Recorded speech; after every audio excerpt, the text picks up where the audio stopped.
গ্রামের রেল স্টেশনগুলো দিনে খুব সাধারণ মনে হলেও রাত নামলে সবকিছু একই থাকে না।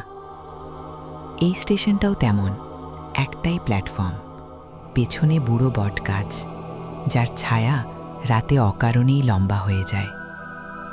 সেদিন হাট থেকে ফিরছিল মলয়, হাতে তার মলমের পুটলি। শেষ ট্রেনটা সে ধরতে পারেনি।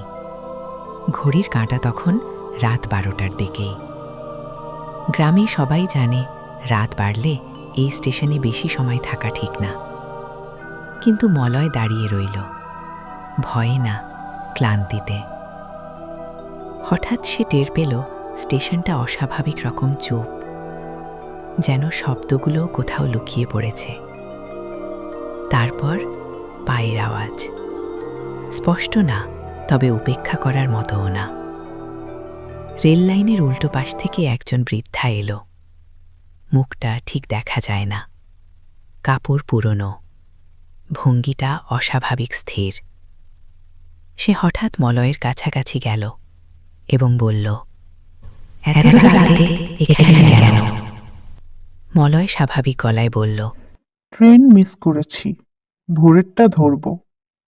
সে হালকা হাসল, বলল, এই লাইনে রাতে ট্রেন চলে না। ঠিক তখন লাইনের ভেতর দিয়ে একটা শব্দ চলে গেল, ট্রেনের মতো, কিন্তু ট্রেন নেই। মলয় বুঝল এটা ট্রেনের শব্দ না। বৃদ্ধা এক কদম এগিয়ে এলো। এই প্রথম মলয়ের শরীরে ঠান্ডা অনুভূত হল। একটু থেমে মলয় পুটলিটার দিকে তাকালো। মলমগুলো ঠিকঠাক বাঁধা, সবকিছু তার নিজের জায়গায়। তারপর,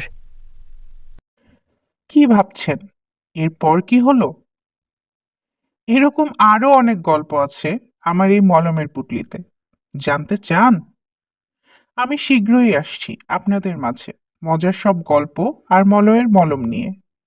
তাই দেরি না করে এক্ষুনি সাবস্ক্রাইব করুন চুপকথা চ্যানেলটিতে।